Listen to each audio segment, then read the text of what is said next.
ఇవన్నీ ఒక trap dad. పోనీ బాలుకి మనం బెయిలిప్పించి బయటికి తీసుకొస్తే? పొరపాటును కూడా ఆ పని చేయకండి డాడ్. మరేం చేయాలమ్మా? ఏం చేయాలో నేను ఆల్రెడీ ప్లాన్ చేసి పెట్టాను. నేను ఎప్పుడు ఫోన్ చేసినా మీరు అందుబాటులో ఉండండి, అది చాలు. అలాగేనమ్మా, ఉంటాను. జాగ్రత్తమ్మా. Okay daddy.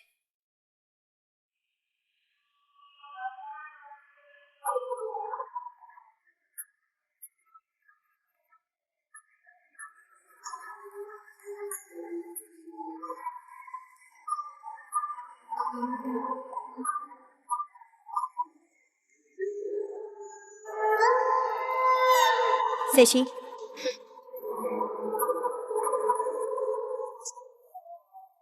ఏంటత్తయ్య, ఏ నిర్ణయం తీసుకున్నారు? మీరు వెళ్ళి బాలుని విడిపించుకుని తీసుకొని వస్తారా లేదా?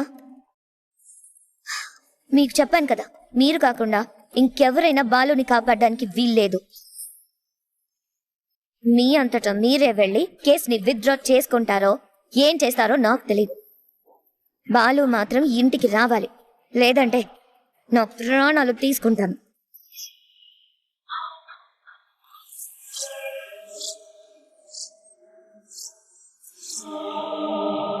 ఇదిగో నీకోసమే తెప్పించాను విషయం, తాగే. ఏంటి అలా చూస్తున్నావు? ప్రాణం తీసుకుంటాను అని అన్నావు కదా, దానికి ఇదే మంచి మార్గం. ఇది చాలా పవర్ఫుల్ విషయం అంట. తాగితే గొంతులో దిగేలోగా ప్రాణం పోతుంది. తాగి చచ్చిపో. అంటే నేను పోయినా పర్వాలేదు కానీ బాలుని మాత్రం విడిపించను అంటారు, అంతేనా? నేను బాలుని విడిపిస్తాను, కానీ ఎప్పుడో తెలుసా? నువ్వు చనిపోయిన తర్వాత.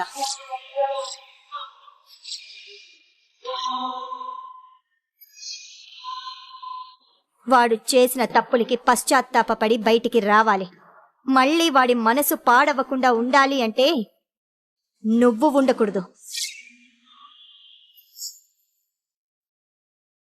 భర్త కోసం ప్రాణాలిచ్చిన గొప్ప భార్యలా మిగిలిపోతావు. తాగు. అంటే నా చావుని మీరు కోరుకుంటున్నారా? అంత కక్ష ఎందుకు నా మీద? నేనేం చేశానని? ఏం చేయలేదు నువ్వు. చేసిందంతా నువ్వే కదా. నువ్వు ఇంటికి కోడలుగా రాకముందు వరకు మా ఇల్లు చాలా బాగుంది. ఎప్పుడైతే నువ్వు మా ఇంట్లో అడుగు పెట్టావో అప్పుడే మా ఇల్లు నరకంలా మారిపోయింది. అయోధ్య నిలయం అరణ్యంలా మారిపోయింది. అన్నదమ్ముల మధ్యన గొడవలు మొదలయ్యాయి. 5 ఏళ్లు పెంచిన రాముని బయటికి పంపించావు. ఆదిత్యని నీ వల్లే బయటికి వెళ్ళగొట్టాల్సొచ్చింది. అమూల్య జీవితం నాశనం చేశావు. చివరికి నా భర్త కూడా నీ వల్లే ఇల్లు వదిలి వెళ్ళిపోయాడు. దీనంతటికి కారణం నువ్వే. చచ్చిపో. మా ఇంటికి పట్టిన శని విరగడైపోవాలి అంటే నువ్వు బ్రతికుండకూడదు. ఇదిగో, నువ్వు తాగుతావా లేదా నేనే గొంతులో పైన